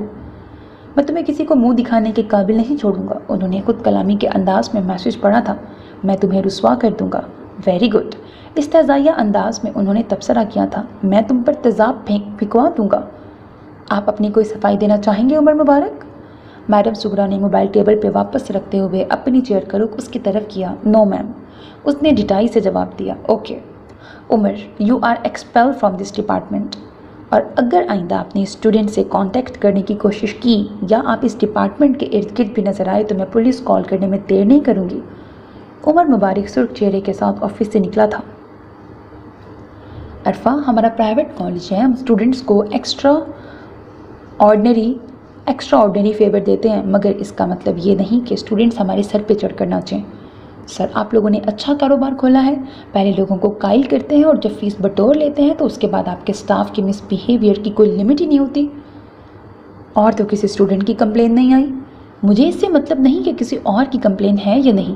زین العابدین آفس میں داخل ہوا تو پرنسپل عاصم رضا کو فون پر محو گفتگو پایا تھا۔ اوکے، آپ آفس آ جائیں، میں تفصیل سے آپ سے بات کرتا ہوں۔ بیٹھو زین۔ یہ لیٹ کمر اسٹوڈنٹ عرفہ کا کیا جھگڑا ہوا ہے تمہارے ساتھ؟ مجھے اس کی بات پر یقین تو نہیں آ رہا، مگر کر لو اس کی بات پر یقین۔ وہ یکدم بھڑک کر اٹھ کھڑا ہوا۔ اس نے جو کہا وہ سب سچ ہے۔ وہ دانت پیس کے کہہ رہا تھا۔ کیا مطلب ہے زین؟ تم نے اس کے ساتھ ایسا مس بیہیو کیوں کیا ہے؟ عاصم اٹھ کر اس کے پاس آن کھڑا ہوا۔ یہ تو کچھ بھی نہیں ہے، میرا دل چاہتا ہے میں اس خاندان کے ایک ایک فرد کو زندہ زمین میں گاڑ دوں۔ اور کس خاندان کی بات کر رہے ہو زین؟ عرفہ کا تعلق کس خاندان سے ہے؟ عاصم نے اس کی بات کاٹ کر الجھن زدہ انداز میں پوچھا۔ یہ لڑکی عاصم، یہ لڑکی ابو ذر ریاض کی بہن ہے۔ اسے میں نے فواد صدیقی کی گاڑی سے اترتے دیکھا تھا اور اس کے ڈاکیومنٹس چیک کیے تو مجھے سمجھ آئی کہ یہ واٹ؟ عاصم کو جیسے جھٹکا لگا تھا۔ کیا عرفہ کو پتہ ہے کہ تم؟ پتہ نہیں۔ اگر یہ لڑکی ابو ذر ریاض کی بہن ہے تب بھی وہ یہ بیہیویئر ڈیزرو نہیں کرتی۔ شوق سے نکل کر چیئر سنبھالتے ہوئے عاصم نے کہا تھا۔ کیوں ڈیزرو نہیں کرتی؟ میرا خون کھول اٹھتا ہے اسے دیکھ کے۔ زین، یہ لڑکی مجرم نہیں ہے، مگر اس کے باوجود اس کے ساتھ جو کچھ ہوا اور جو ہو رہا ہے وہ کم نہیں ہے۔ تم اس پوائنٹ پر بھی تو سوچو۔ میں کم ان سر؟ تبھی عرفہ نے دروازے سے اندر داخل ہونے کی اجازت طلب کی۔ آئیں عرفہ، بیٹھیں پلیز۔ زین، آؤ تم بھی بیٹھو۔ عرفہ بیٹھ چکی تھی مگر زین العابدین اپنی جگہ پر رخ موڑے کھڑا رہا۔ یہ آپ دونوں کا فیملی ایشو ہے اور اسے آپ دونوں ہی سلجھا لیں تو اچھا ہوگا۔ کیا فیملی ایشو سر؟ عرفہ نے الجھ کے پوچھا تھا۔ عرفہ، کیا آپ نہیں جانتی کہ یہ زین العابدین ہیں، عمر مبارک کے بڑے بھائی؟ عاصم نے بغور اسے دیکھتے ہوئے انکشاف کیا تو عرفہ کی آنکھیں حیرت کی شدت سے پھیل گئیں۔ اسے لگا کالج کی عمارت دھڑام سے اس کے اوپر آن گری ہے۔ زین العابدین اس کی طرف دیکھے بغیر تیزی سے آفس سے نکلتا چلا گیا تھا۔ آج لاسٹ پیپر تھا۔ بھیا انشاءاللہ کل میں گھر آؤں گی۔ فائزہ کو اس نے کینٹین بھیجا تھا کہ کچھ کھانے کو لے آئے، تبھی بھیا کی کال آنے پر وہیں سیڑھیوں پہ بیٹھ کر بات کرنے لگی تھی۔ جی، فاطمہ آنٹی کا ڈرائیور اڈے تک چھوڑ آئے گا۔ وہ ایم اے ایجوکیشن کے 3 سیمسٹرز فاطمہ آنٹی کے گھر آتی جاتی رہی تھی۔ اس شہر میں قیام پذیر ہونے کے باعث اس کی خبر گیری کی ذمہ داری بھی انہوں نے ہی سنبھالی تھی۔ میں 8 بجے تک نکلوں گی، 10:30 بجے تک پہنچ جاؤں گی۔ جی میں نکلتے ہی آپ کو کال کر دوں گی۔ اوکے، اللہ حافظ۔ وہ جو ہی فون بند کر کے پیچھے مڑی، جمی تیزی سے ستون کی آڑ میں ہوا اور پھر کوریڈور کے آخری سرے پہ جا کر نمبر ڈائل کرنے لگا۔ وہ بہت دنوں سے عمر کے کہنے پر عرفہ کا تعاقب کر رہا تھا۔ ہاں جی بولو۔ دوسری طرف عمر نے بیزاری سے کہا، زبردست نیوز، وہ کل جا رہی ہے گھر؟ جمی نے پرجوش انداز میں اطلاع دی تھی۔ کب؟ کس کے ساتھ؟ دوسری طرف عمر بھی الرٹ ہوا تھا۔ یہ بھی دونوں فریقین کی بدقسمتی تھی کہ عمر مبارک کے والد کی کوچ کمپنی تھی اور صبح عرفہ کو انہی کی کوچ میں سفر کرنا تھا۔ ایک بڑی کوچ کمپنی کے مالک کا بیٹا ہونے کی حیثیت سے زیادہ تر ڈرائیور اور کنڈکٹر اسے جانتے تھے اور ایسے میں اپنی پلاننگ پر عمل درآمد کرنا عمر کے لیے کوئی مشکل نہ تھا۔ کوچ شہر میں داخل ہوئی تو اس کی رفتار قدرے کم ہو گئی اور خاص طور پر سٹینڈ کی طرف بڑھتے ہوئے رینگ رہی تھی۔ اگر کسی نے اترنا ہے تو یہیں اتر جائیں، ڈرائیور نے 1 منٹ کے لیے بریک لگا کر پیچھے مڑ کے کہا تھا۔ اف او بھیا تو یقیناً سٹینڈ پر ہی ویٹ کر رہے ہوں گے، عرفہ کوپ سے سوچتے ہوئے اٹھ کھڑی ہوئی تھی۔ آپ 1 منٹ بیٹھیں باجی، آپ کا بیگ اوپر ہے، سٹینڈ پر پہنچ کر میں اتار دیتا ہوں۔ کنڈکٹر نے اسے اٹھتے دیکھ کر کہا تو وہ دوبارہ سے سیٹ پہ بیٹھ گئی اور کھڑکی سے باہر شہر کی بے ہنگ ٹریفک کو دیکھنے لگی تھی۔ یہ ابوذر ریاض کی عادت تھی کہ جب بھی عرفہ گھر آنے کے لیے کسی کوچ پہ بیٹھتی وہ ڈرائیور سے اس کا نمبر ضرور معلوم کرتے اور آج انہیں آنے میں کچھ دیر ہو گئی تھی۔ تبھی انہوں نے کوچ کو سٹینڈ کی طرف جاتے دیکھا تو دھیمی رفتار سے اپنی گاڑی بھی اس کے پیچھے لگا دی۔ نمبر دیکھ کر انہیں اندازہ ہو چلا تھا کہ عرفہ اسی کوچ سے اترنے والی ہے۔ عرفہ چونکہ ڈرائیور کے پیچھے والی سیٹ پہ ہی تھی لہٰذا اس نے مڑ کر نہ دیکھا کہ پوری کوچ خالی ہو چکی ہے اور تبھی ایک ہاتھ اس کے کندھے پر آن ٹھہرا تھا۔ اس کے لبوں سے ایک چیخ نکلی تھی۔ تم کیا سمجھ رہی تھیں یونیورسٹی سے مجھے نکلوا کر تمہاری جان چھوٹ جائے گی؟ میں تو دنیا کے آخری سرے تک تمہارا پیچھا کر سکتا ہوں۔ اس نے دوسرے ہاتھ میں پکڑا رومال اس کے منہ پہ رکھنا چاہا تھا۔ ڈرائیور اور کنڈکٹر جنہیں عمر نے یہ کہا تھا کہ وہ باقی لوگوں کے نیچے اترنے کے بعد اس لڑکی سے کوئی بات کرنا چاہتا ہے، عرفہ کے تیزی سے چیخ کر اٹھنے اور عمر کے اس کا بازو کھینچنے پر چونکے تھے۔ کیا کرتے ہیں صاحب، یہ بس ہے کوئی بندہ؟ کیا کرتے ہیں صاحب، یہ بس ہے کوئی بند کمرہ تو نہیں؟ کتنے لوگ متوجہ ہو جائیں گے؟ ڈرائیور نے بریک لگا کر اسے کہا اور کنڈکٹر بھی قریب آ کر سمجھانے لگا تو عرفہ کو موقع ملا۔ وہ تیزی سے بھاگ کر کوچ کے دروازے پر پہنچی اور عمر کنڈکٹر کو دھکا دے کر ہٹاتے ہوئے اس کے پیچھے آیا اور اسے روکنے کی کوشش میں عرفہ کی چادر کا پلو اس کے ہاتھ میں آ گیا تھا۔ عرفہ دروازے سے اترتے جھٹکا کھا کر نیچے گری تھی۔ اس کا سر ننگا ہو چلا تھا۔ یہ منظر گاڑی میں پیچھے آتے ابوذر ریاض نے دیکھا تھا اور عرفہ کے پیچھے اس کی چادر کھینچنے والے عمر مبارک کو بھی۔ تمام حالات و واقعات، گواہوں کے بیانات، پوسٹ مارٹم رپورٹ اور پولیس انکوائری کو مد نظر رکھتے ہوئے یہ عدالت اس نتیجے پر پہنچی ہے کہ ملزم ابوذر ریاض نے بوجہ ذاتی اناد مقتول عمر مبارک کو بے رحمی سے قتل کیا ہے۔ لہٰذا انصاف کے تقاضوں کو پورا کرنے کے لیے یہ عدالت سابقہ عدالت کے فیصلے کو بحال رکھتے ہوئے ملزم ابوذر ریاض کو سزائے موت کا حکم دیتی ہے۔ کمرہ عدالت کھچا کھچ بھرا ہوا تھا اور عمر مبارک قتل کیس کے فیصلے کی ہائی کورٹ نے 6 دن پہلے تاریخ دی تھی اور بالآخر اس تاریخ پر ایک خاندان کی امیدوں کا چراغ لرز کے رہ گیا تھا۔ وہ شعلہ امید بھی بجھ چکا تھا جس کے تحت ان کے دل کو آسرا ملتا تھا کہ شاید یہ عدالت پھانسی کے حکم کو عمر قید میں تبدیل کر دے۔ جہاں بار کے وکلا کی بڑی تعداد موجود تھی وہیں دونوں پارٹیوں کی طرف سے بہت سے لوگ احاطہ عدالت میں موجود تھے اور عرفہ ریاض بھی، جس کی قسمت میں تقدیر نے یہ دن بھی لکھ ڈالے تھے کہ زندگی گویا بدل کے رہ گئی تھی۔ کیپٹن سفیر کی شادی ہو چکی تھی۔ پھپھو نے اس قصے کو وجہ بنا کے رشتہ ہی توڑ ڈالا تھا۔ اگر بھابھی کے میکے کا سہارا نہ ہوتا تو ان کے بھائی فواد صدیقی نے ہی زیادہ تر کیس کی پیروی میں دن رات ایک کیے تھے، مگر کیس اتنا مضبوط تھا کہ امید کی کوئی صورت نظر نہ آتی۔ یس فواد صاحب، لائر نے ٹرے میں سے کولڈ ڈرنک اٹھا کر ان کی طرف بڑھائی تھی۔ لو بیٹا آپ بھی۔ اس نے عرفہ کو لینے کا اشارہ کیا مگر وہ یوں ہی سر جھکائے بیٹھی رہی۔ حقیقتاً اس کا دل چاہ رہا تھا دھاڑے مار مار کے رو دے۔ فواد صاحب، میں نے بہت کوشش کی لیکن یقین کریں آپ کسی بھی وکیل کے پاس جائیں وہ آپ کو یہی کہے گا کہ اس کیس میں امید کی کوئی صورت نہیں ہے سوائے اس کے کہ مقتول کے ورثاء صلح پہ آمادہ ہو جائیں۔ وکیل صاحب ہم اس سلسلے میں ہر ممکن کوشش کر چکے ہیں پھر بھی وہ کسی صورت صلح پہ تیار نہیں ہوتے۔ پھر عمر مبارک کے باپ کے پاس پیسے کی کمی نہیں ہے، وہ کیوں صلح کرے گا؟ آپ لوگ انہیں اس وقت کی سچویشن سے آگاہ کریں، ہو سکتا تھا کہ ان کے دل میں انسانیت آ جائے، وہ لوگ بات سننے پہ آمادہ ہوں تب نہ، فواد صدیقی نے مایوسی سے کہا تھا۔ کوئی اپروچ استعمال کرو، کوئی پنچایت کا راستہ ڈھونڈو۔ بھابھی کی والدہ عصمت آنٹی اور فواد بھائی کو سلام کر کے وہ چائے بنانے کے لیے کچن میں چلی آئی تھی، اور جب چائے کی ٹرے لا کر اس نے ٹیبل پہ رکھی تو تینوں نفوس بالکل خاموش تھے۔ یا عرفہ کو یوں لگا جیسے وہ اسے دیکھ کے خاموش ہوئے تھے، لہٰذا وہ واپس کچن میں چلی آئی اور بے دلی سے بچی ہوئی چائے کپ میں ڈال کر پینے لگی۔ تھوڑی دیر میں ان دونوں کی واپسی ہوئی تو بھابھی کچن میں آ کے برتن دھونے لگی تھی۔ بھابھی، فواد بھائی نے بتایا نہیں ثالثی صاحب نے کیا بات کی ہے؟ وکیل صاحب کے ایک جاننے والے کرنل ثالثی کے ذریعے فواد بھائی نے پنچایت کا سہارا لے کر ورثہ سے ایک بار پھر بات کرنے کی کوشش کی تھی۔ نہیں، بھابھی مختصر جواب دے کر اپنے کام میں لگی رہی۔ اچھا، میں سمجھی فواد بھائی کو ضروری بات کرنے آئے تھے۔ جواباً پھر وہی خاموشی چھائی رہی۔ ہیں بھابھی؟ اس نے پھر دوہرایا تھا۔ عرفہ؟ بھابھی نے ہاتھ میں پکڑی پلیٹ سنک میں رکھ کر اس کے چہرے پر اداس نظر ڈالی۔ وہ لوگ بہت مشکل سے خون بہا پہ راضی ہوئے ہیں۔ کیا؟ واقعی؟ اس نے خوشی سے پوچھا تھا۔ کتنی رقم کا مطالبہ کیا ہے؟ رقم نہیں۔ یکدم اپنی بات ادھوری چھوڑ کر وہ رو پڑی تھیں اور عرفہ پھٹی پھٹی نظروں سے انہیں روتے ہوئے دیکھتی چلی گئی۔ اس کے پاس کوئی حرف تسلی نہ تھا، نہ اپنے لیے نہ ان کے لیے۔ وہی کالج تھا اور وہی در و دیوار اور گیلریاں تھیں۔ لمبے لمبے کوریڈور میں گھومتے بوائز کے بلند و بانگ کہکہوں سے دیواریں جھنجھنا جاتیں اور لڑکیوں کے شوخ چنچل کہکہے کمروں میں کھنکھناتے پھرتے۔ اگر کوئی تبدیلی آئی تھی تو وہ دو افراد کے لیے تھی۔ عرفہ الامکان اس کا سامنا کرنے سے کتراتی۔ اگر کوئی ایسا اتفاق ہو بھی جاتا تو راستہ بدل لیتی۔ اسے زین العابدین کی شعلہ بار نظروں سے خوف آتا تھا۔ عرفہ، ریاض کون سی بچی ہے بھائی؟ کوریڈور میں بخشو بابا آوازیں لگاتے پوچھ رہے تھے۔ جی بابا، میں ہوں۔ وہ لائبریری کے دروازے پر آن کھڑی ہوئی۔ آپ کو پرنسپل صاحب نے بلایا ہے۔ اچھا، اس نے پرسوچ انداز میں کہا اور اس کے ساتھ ہی آفس کی جانب چل دی۔ مس نویدہ کے کچھ پرابلمز چل رہے تھے تو انہوں نے آف لیا ہے۔ انشاءاللہ ہمیں دوبارہ جوائن کریں گی۔ آفس کے دوسری طرف بیٹھے بندے سے کوئی بات کرتے ہوئے انہوں نے سر کے اشارے سے عرفہ کو اندر آنے کو کہا تھا۔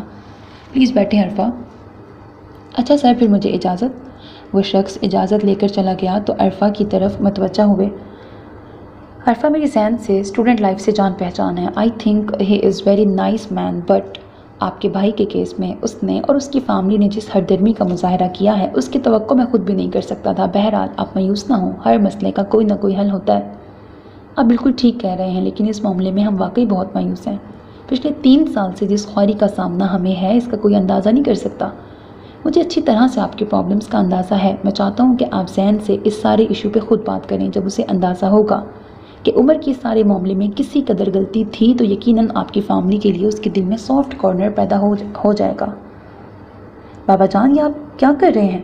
ایک طرف ہمارے بھائی کی قاتل کو معاف کر رہے ہیں اور دوسری طرف ایک اندیکھی لڑکی میرے سر منڈ رہے ہیں۔ زین العابدین نے انتہائی غصے کو ضبط کرتے ہوئے کہا تھا۔ اس کے بڑے بھائی علی حسن کے بھی کم و بیش یہی تاثرات تھے۔ دیکھو زین، حاجی رب نواز اور دوسرے لوگوں کے اصرار نے مجھے ایسا سوچنے پہ مجبور کر دیا ہے۔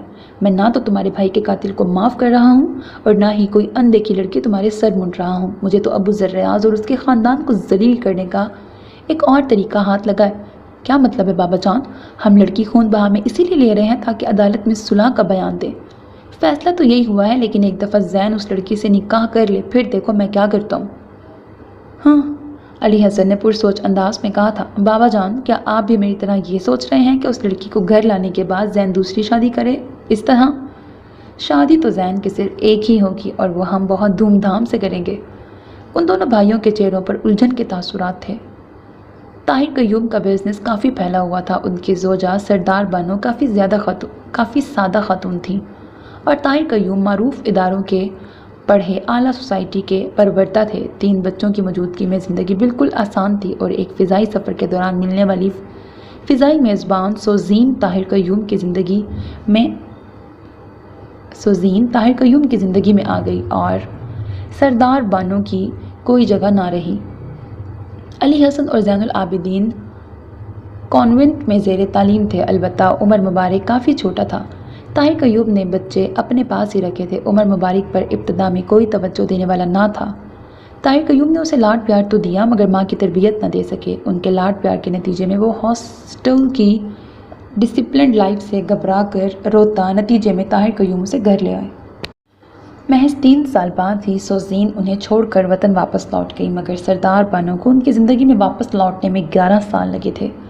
جو کمی ابتدائی عمر میں ماں کی عدم موجودگی کے باعث اس کی تربیت اور شخصیت میں آئی، وہ ساری زندگی نمایاں رہی، مگر طاہر قیوم قطعاً ماننے کو تیار نہ تھے کہ ابو ذر کے ہاتھوں اس کے حادثاتی قتل میں اس کا کوئی قصور تھا۔ اب جب فواد صدیقی نے جوڑ توڑ کے بعد انہیں صلح پر آمادہ کرنے کی کوشش کی تو وہ بمشکل خون بہا پر رضامند ہوئے تھے، مگر یہ بھی ان کی ایک چال تھی۔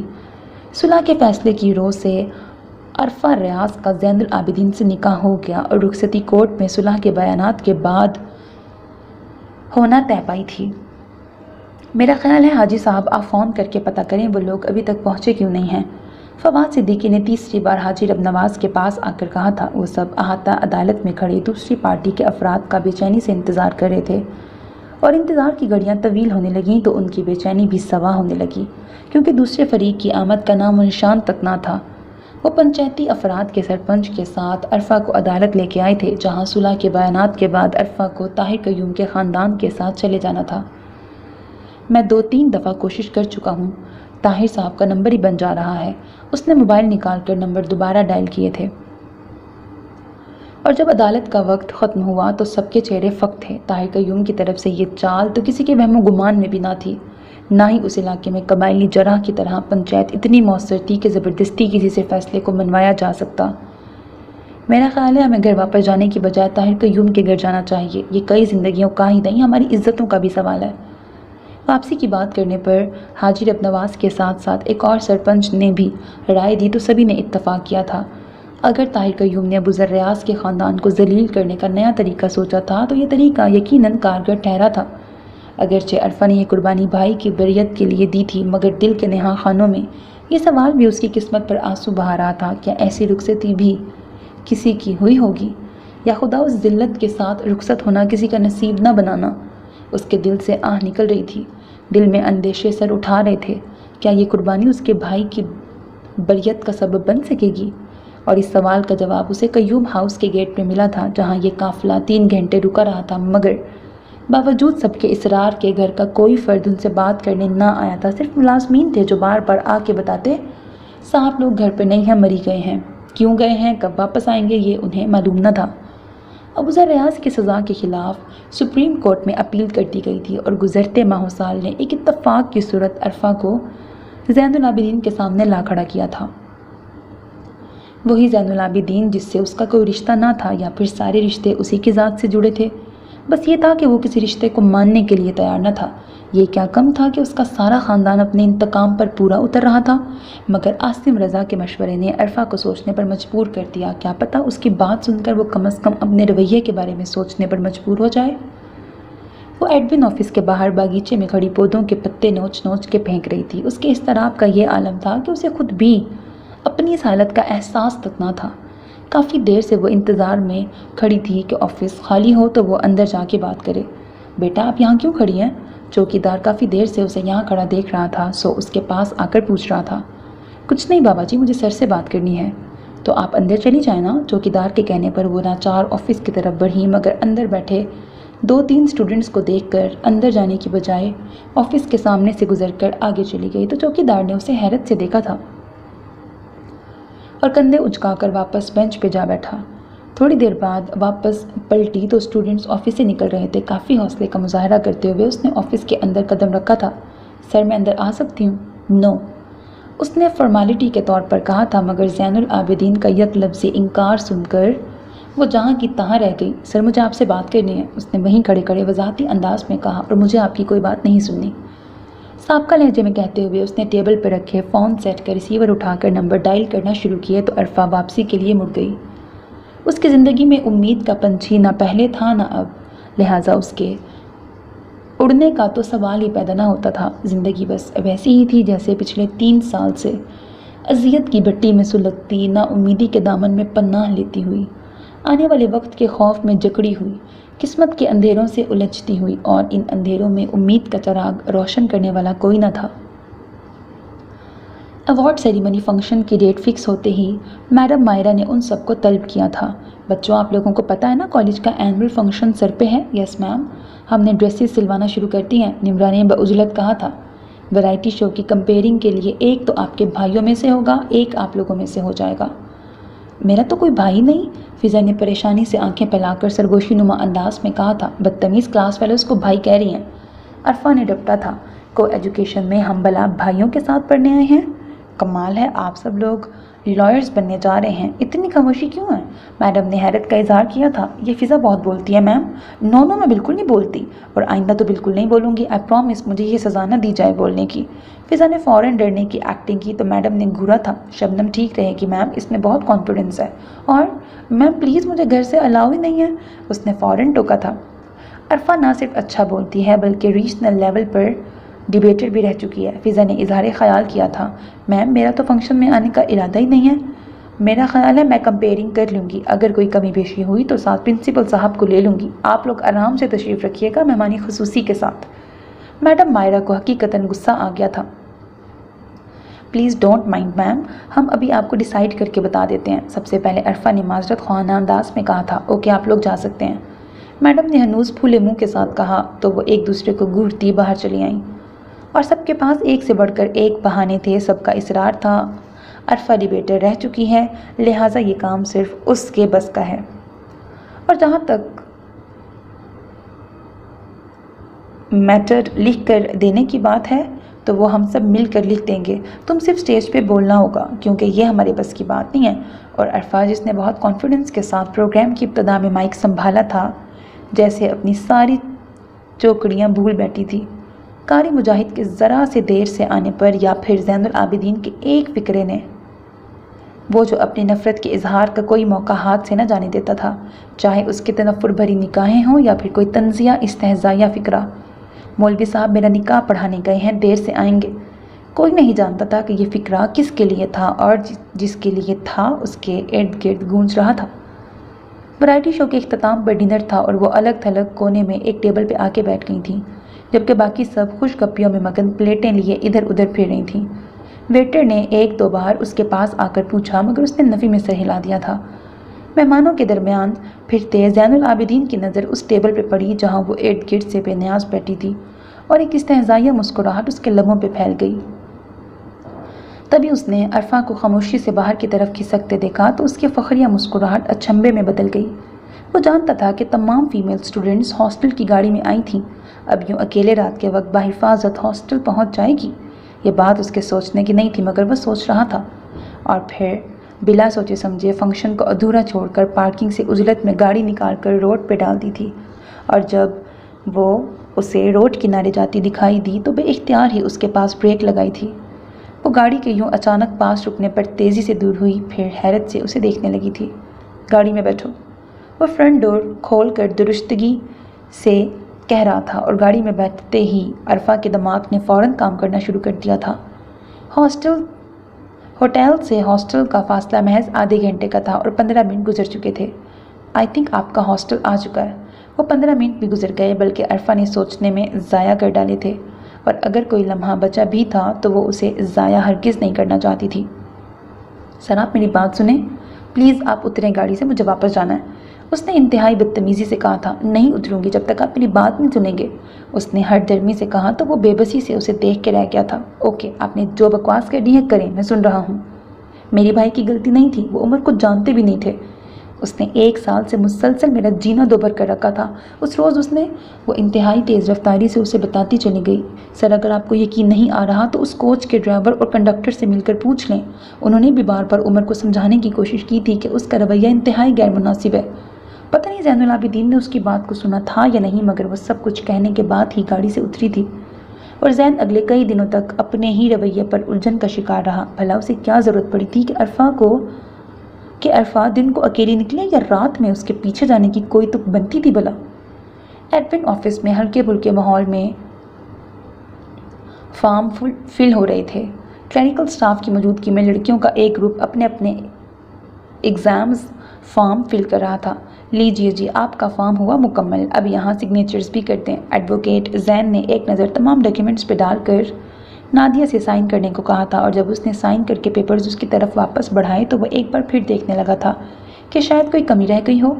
ویسے نادیہ، آپ کا آئی ڈی کارڈ شو کرتا ہے کہ آپ کچھ زیادہ ہی پرانی ہیں۔ اس نے شگفتہ لہجے میں نادیہ کو مخاطب کیا تھا۔ نادیہ LLB کی اسٹوڈنٹس میں سب سے میچور تھی اور وجہ بھی یہ تھی کہ وہ اردو میں MPhil کرنے کے بعد اسے لاء کرنے کا شوق چڑھا تھا۔ تمام لڑکیوں کے چہروں پر دبی دبی مسکان تھی۔ سر، اب اتنی بھی پرانی نہیں ہوں، آپ سے تو تھوڑی کم ہی پرانی ہوں، نادیہ نے بظاہر برا مان کے کہا تھا۔ اف نادیہ، میں مانتا ہوں کہ میں نے بہت غلط بات کہی ہے، مگر آپ نے تو حد ہی کر دی۔ سر، میں نے حد کر دی ہے تو نکالیں ذرا اپنا آئی ڈی کارڈ، اس نے تنک کے کہا تھا۔ آئی ڈی کارڈ تو میرا گھر رہ گیا ہے، اس نے انتہائی ہوشیاری کا مظاہرہ کیا۔ سر، آپ اتنے پرانے ہیں کہ آپ کا آئی ڈی کارڈ گھر رہ گیا ہے؟ اسما نے انتہائی معصومیت سے سوال کیا تو کلیریکل سٹاف سمیت تمام لڑکیاں کھلکھلا اٹھی تھیں۔ ویسے آپ کے بچے بھی ہماری طرح بہت اچھا پڑھ رہے ہوں گے نا سر؟ زنیرہ کے گاؤدی پن سے اتنے نایاب سوال کی توقع کی جا سکتی تھی بھلا؟ یا اللہ، میں ان لڑکیوں کو کیوں چھیڑ بیٹھا؟ ایڈوکیٹ زین العابدین نے مصنوعی بے چارگی کے ساتھ خود کو کوسا تھا۔ زنیرہ بی بی، ابھی تو مجھے یہ بھی نہیں پتا کہ عالم بالا میں میرے کتنے بچے دنیا میں آنے کو تیار پھر رہے ہیں، اور آپ نے ان کی اسٹڈیز کا بھی سیاپا ڈال دیا۔ اس نے انتہائی سنجیدگی سے شکوہ کنہ نظر زنیرہ پہ ڈالی تھی۔ یہ تو ڈاکٹر صاحبہ آ کر ڈیسائیڈ کریں گی کہ کتنے بچے عالم بالا میں یہاں آنے کے لیے تیار ہیں۔ ایڈوکیٹ شرازی نے اندر داخل ہوتے ہوئے اس کی بات سنی تھی، لہٰذا خود کو کہنے سے باز نہ رکھ سکا۔ اس کا شمار ان کے فیملی فرینڈز میں ہوتا تھا۔ کون؟ ڈاکٹر صاحبہ کون سر؟ تمام اسٹوڈنٹس اس کی طرف متوجہ ہوئی تھیں۔ اسٹوڈنٹس، عنقریب آپ لوگوں کو ڈاکٹر شیریں صاحبہ اور ایڈوکیٹ زین العابدین کی شادی خانہ آبادی میں شرکت کا کارڈ ملے گا۔ ارے واقعی سر؟ جی، آپ کو پہلے سے بتا رہا ہوں، پھر یہ نہ ہو کہ عین وقت پر کہیں ہائے اللہ جی دوپٹہ تو ٹھیک سے ڈائی نہیں ہوا۔ انہوں نے اپنے اسٹوڈنٹس کی نقل اتاری تھی۔ سنو، تمہارے پاس اس کلر کا دوپٹہ ہوگا؟ تمام لڑکیاں بے ساختہ ہنسی تھیں، جبکہ عرفہ ریاض نے پہلے تو فق چہرے کے ساتھ ایڈوکیٹ شرازی کو دیکھا اور پھر زین العابدین کو۔ اس کی آنکھوں میں نہ جانے کیا تھا کہ زین العابدین نے جلدی سے نگاہیں چرائیں، مگر اگلے کئی روز تک بس سوچتا ہی رہا۔ اس پل عرفہ کی آنکھوں میں کیسا تاثر ابھرا تھا؟ دکھ کا، خوف کا، تعجب کا، یا پھر سب کچھ لٹ جانے کا؟ کسی ایسے صدمے کا جس کے بعد زندگی بے معنی لگنے لگتی ہے۔ اور یہ بات اس نے اتنی بار سوچی تھی کہ اسے شمار کرنا ناممکن ہو جاتا، مگر یہ قطعاً نہیں سوچا تھا کہ وہ یہ سب کیوں سوچ رہا تھا۔ اگر سوچ لیتا تو شاید جان لیتا کہ جو رشتہ ان دونوں کے درمیان تھا ایک بے نام احساس کے ساتھ اپنی جگہ بنا رہا تھا۔ وہ اپنے دوست شیر بخت کی شادی میں شرکت کرنے کے لیے گیا تھا۔ شیر بخت کا تعلق کوئٹہ کے ایک نواحی گاؤں سے تھا۔ شیر بخت کے گاؤں کا ٹور بہت تھکا دینے والا تھا، مگر جہاں اس شادی میں شرکت کے طفیل اسے بلوچی ثقافت کو قریب سے دیکھنے کا موقع ملا، وہیں شیر بخت اور اس کے کزنز کے ساتھ اس نے شکار اور سیر و تفریح کا بھرپور لطف اٹھایا تھا، مگر اب مزید ایک دن کا آف لے کر اس بھرپور تھکن کو بے فکری سے اتار رہا تھا۔ اس کی گہری نیند موبائل کی بیپ سے ٹوٹی تھی۔ اس نے مندی مندی آنکھوں سے نمبر دیکھتے ہوئے یس کا بٹن دبایا تھا۔ دوسری طرف عقیلہ بھابی تھی۔ ہاں زین، کیسے ہو؟ کیسی رہی شیر بخت کی شادی؟ حال احوال کے بعد وہ شادی کی رپورٹ لے رہی تھی۔ بہت زبردست بھابی، آپ سنائیں، گھر میں سب خیریت ہے؟ سب ٹھیک ٹھاک ہے، اور میں نے تمہیں یہ بتانے کے لیے فون کیا تھا کہ ڈاکٹر شیریں بھی دبئی کانفرنس سے آ گئی ہیں اور اس کی دادا جان بھی عمرہ کر کے واپس آ چکے ہیں۔ تو بابا جان کہہ رہے تھے اسی ہفتے کا کوئی ٹائم لے لیتا ہوں۔ کیا بھائی کوئی دن بتاؤ جب تم مکمل طور پر فری ہوگے۔ بابا جان 2 دن پہلے اس معاملے میں مجھ پر سخت ناراض ہو چکے ہیں کہ اتنے مہینوں سے معاملہ چل رہا ہے اور ابھی تک کچھ فائنل نہیں ہو سکا۔ وہ تو اسے تمہاری اور میری نلائکی قرار دے رہے ہیں۔ بہرحال اب مزید دیر نہیں ہونی چاہیے، تم دونوں ایک دوسرے کو دیکھ لینا، اس کے بعد ہی کوئی فیصلہ بزرگوں کے درمیان ہوگا۔ دیکھتا ہوں بھابھی، پھر آپ کو انفارم کر دوں گا۔ بابا جان کہاں ہیں؟ اس نے بے دلی سے کہا تھا۔ بابا جان تو زمینوں پہ گئے ہیں۔ لو ماجی سے بات کرو۔ انہوں نے ماجی کو موبائل دیا تو وہ قدرے غائب دماغی سے ان کے سوالوں کا جواب دینے لگا تھا۔ دمادم مست قلندر کی دھن پر ناچتے گاتے بدمست درویش شام کے اس شور شرابے میں گرد و پیش سے بے نیاز جھوم رہے تھے۔ زائرین کی ٹولیاں آتی جاتی سلام کر کے پلٹ رہی تھیں۔ نذرانے کے صندوقچے کھلنے کا ٹائم ہو رہا تھا۔ 5 اکھیوں والی سرکار کے مزار پر ڈوبتے سورج کے ساتھ دیا جلا کر وہ تیزی سے پلٹی تھی۔ اس نے رکشے والے کو رکنے کے لیے کہا تھا اور شام کی دھندلکے میں عصر کی اذانوں کے ساتھ پھٹ پھٹ کرتے رکشے میں واپسی کا سفر طے کر رہی تھی۔ سیاہ سیوک کارڈ کی ڈرائیونگ سیٹ پر بیٹھے زین العابدین کی نگاہ بے دہانی میں اس پہ پڑی اور پھر اسے گرد و پیش کا دھیان کم ہی رہا تھا۔ وہ بھلا اس وقت کہاں سے لوٹ رہی تھی؟ یہ سوچنے کی ضرورت اسے قطعاً نہ تھی، مگر اس نے سوچا تھا اور اس قدر شد و مت سے سوچا تھا کہ اس کا دھیان کچھ اور سوچنے کے قابل ہی نہ رہا۔ اس نے مناسب فاصلہ رکھ کر اس کا تعاقب شروع کیا تھا اور رکشہ ہاسٹل کی سڑک پر مڑا تو وہ تیزی سے کراس کر کے ہاسٹل کے گیٹ پہ آ رکا تھا۔ عرفہ ریاض گیٹ پر آ کر اتری تو وہ گاڑی سے اتر کر اس کے پاس چلا آیا تھا۔ یہ آپ اس وقت اکیلی کہاں گئی تھی؟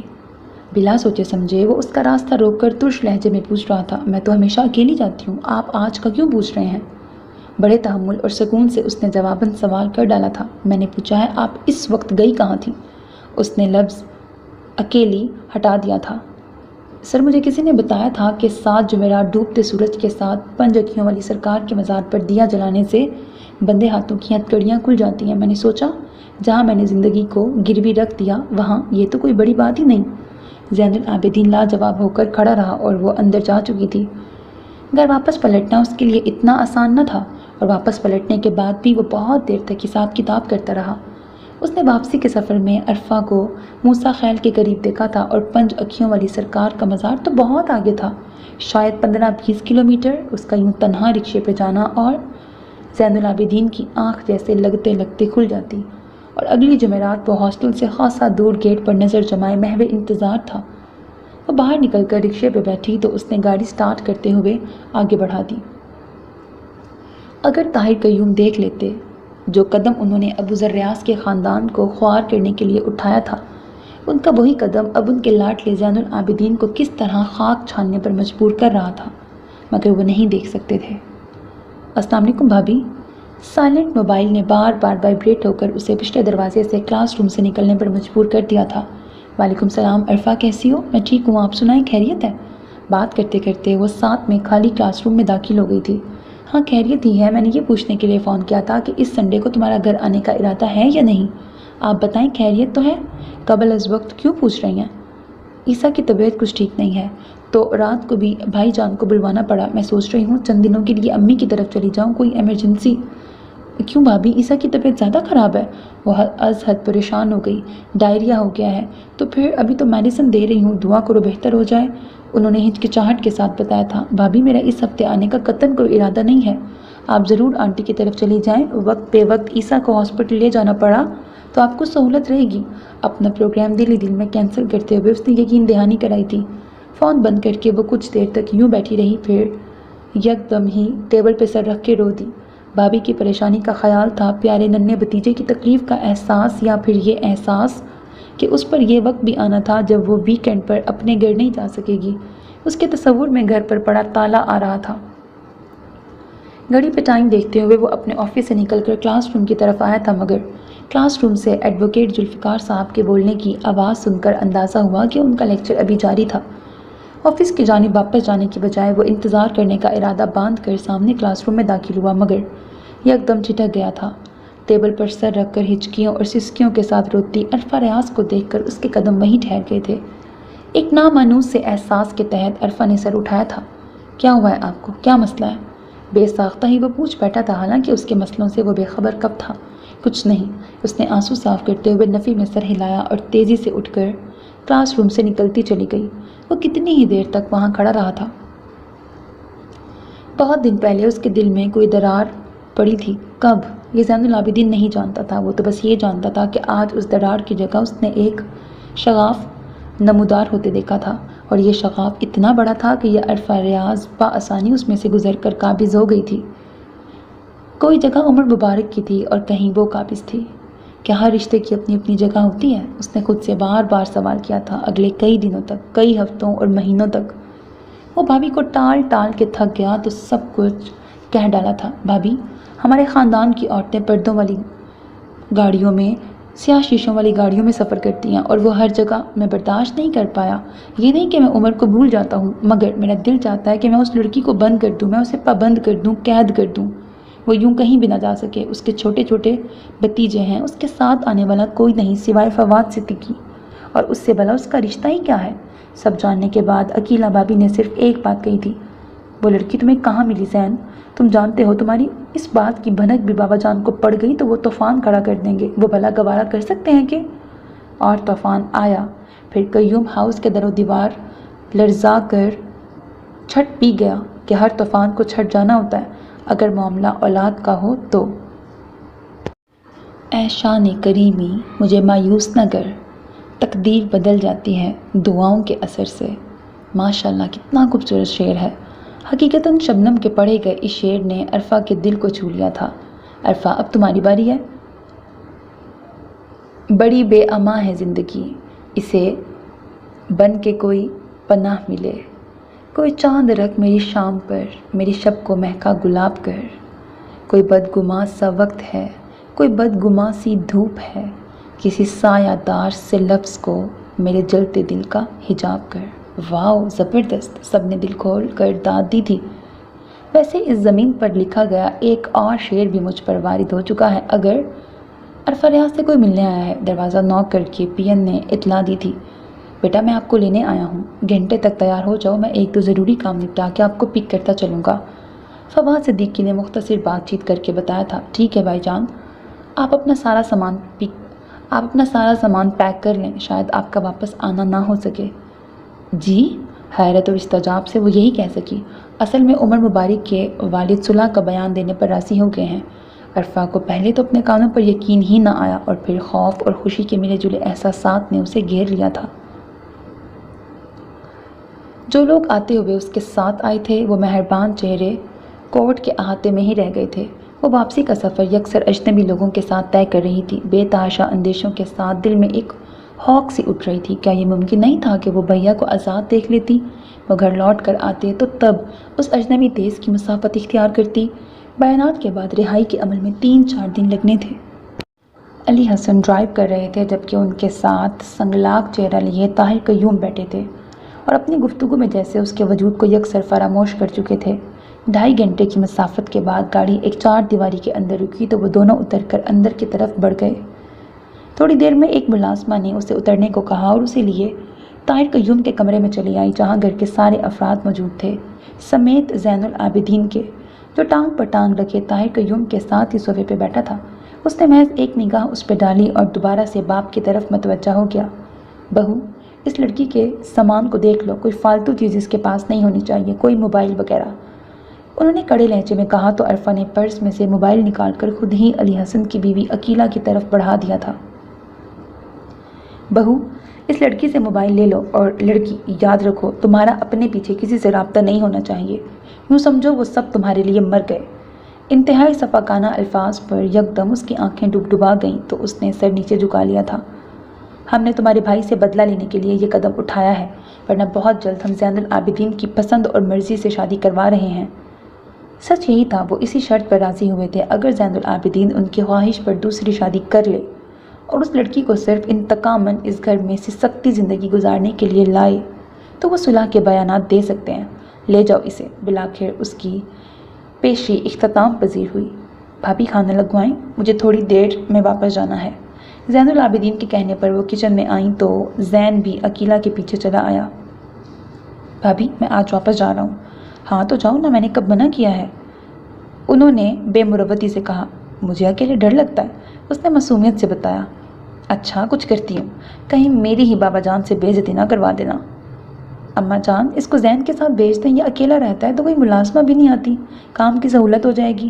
عقیلہ نے اماں جان سے پوچھنے کے درے پڑتا طاہر قیوم سے اجازت لینی چاہی۔ بیٹی جس کی چیز ہے وہی سنبھالے، اچھا برا جو سلوک ہے وہی جانے، اس کو کھانا دو اور ساتھ کرو اس کے۔ سردار بانو کے کہنے پر طاہر قیوم نے ہنکارا بھرا مگر خاموش رہے تھے۔ کھانا نہیں کھایا تم نے؟ عقیلہ نے ٹرے میں رکھے جوں کہ توں کھانے کو دیکھا تھا۔ یہ کچھ کپڑے ہیں، پتہ نہیں تمہارے ناپ کے ہیں یا نہیں، میں نے زین سے پوچھ کر اندازاً سلوائے تھے۔ چارلی اس کو زین کی گاڑی میں بٹھا آؤ۔ عقیلہ کا دیا شاپر پکڑ کر وہ حیران تھی، جب گاڑی گاؤں کی حدود سے نکل کر نسبتاً صاف شفاف روڈ پر پہنچی تو یکدم رک گئی۔ آگے آگے بیٹھو۔ اپنے دھیان سے چونک کر اس نے سنا تھا، وہ نارمل سے انداز میں فرنٹ ڈور کھول کر اس سے مخاطب تھا۔ وہ کچھ کہے بغیر آگے آگے بیٹھی تو گاڑی دوبارہ سے سٹارٹ ہو گئی۔ یہ لے لو۔ وہ اس کا موبائل پاکٹ سے نکال کر اس کی طرف بڑھا رہا تھا۔ عرفہ نے حیرت سے اسے دیکھا۔ میں یہ تو نہیں کہوں گا کہ میرے دل میں تمہارے بھائی کی بہت گنجائش ہے، اور مجھے نہیں لگتا کہ جب تک مجھے عمر یاد رہے گا تب تک کوئی گنجائش نکلے گی، مگر میں تمہیں اپنے رشتوں سے ملنے اور رابطہ رکھنے سے نہیں روکوں گا، البتہ اتنا محتاط رہنا کہ بابا جان کو پتہ نہ چلے۔ فی الحال فون پر ہی بات چیت کر لینا۔ اور عرفہ کچھ بول نہ سکی، بس اس کے زردی کھنڈے چہرے پر زندگی دوڑنے لگی تھی۔ اور بابا جان نے تم سے جو کہا اس کے لیے بہت بہت معذرت۔ آئندہ کسی دوسرے کی باتوں پر مت رونا۔ تمہارے آنسو مجھے ہارنے پہ مجبور کر دیتے ہیں، اور جو چیز ہمیں ہارنے پہ مجبور کر دے وہ بالکل اچھی نہیں لگتی۔ عرفہ کو لگا اس کی زندگی میں اتنا حیرت بھرا دن کبھی نہیں آئے گا۔ تمہارے لیے میرے دل میں ابھرنے والا پہلا احساس عزت کا تھا، اور یہ احساس کب محبت میں بدل کر مجھے بے بس کر گیا مجھے پتہ نہیں چلا۔ وہ اس کا گود میں دھرا ہاتھ پکڑ کر اسٹیئرنگ میں رکھ کر کہہ رہا تھا، تم میری عزت، محبت اور خواہش ہو۔ خواہش تو ہو مگر انتقام ہرگز نہیں۔ تم کچھ کہو گی نہیں؟ وہ پوچھ رہا تھا، اور عرفہ کا دل چاہ رہا تھا وہ کہے، ملنا تمہارا مجھ سے کوئی حادثہ نہ تھا، ملنا تمہارا مجھ سے کوئی حادثہ نہ تھا، یہ کارنامہ دل کا، کرشمہ دعا کا تھا۔ وہ گنگ سی خاموش تھی، مگر اسے یقین تھا یہ سفر زندگی بھر کا تھا، اور کبھی نہ کبھی وہ دل کو چھو لینے والے ان الفاظ کے سہارے اپنے جذبات کا اظہار کر سکے گی۔ ڈھلتی دوپہر کے سائے لمبے ہو کر ماحول کو ٹھنڈک بخش رہے تھے۔ گاڑی کے باہر کا موسم جتنا سہانا تھا، اندر کا اس سے زیادہ خوشگوار، اور ان دونوں کے دل اس سہانے موسم کی لے پر یکساں تال سے دھڑک رہے تھے۔ ختم شد۔ سو میرے عزیز listeners, this was the end of the novel Mausam Gul میرے دیس میں بائی عتیقہ ملک۔ امید ہے ناول آپ کو پسند آیا ہوگا۔ چینل کو سبسکرائب کرنا، ویڈیو کو لائک کرنا ہرگز نہ بھولیے گا، because that's how you can encourage me, and that's the only kind of support and encouragement which I want from all of you. اللہ حافظ۔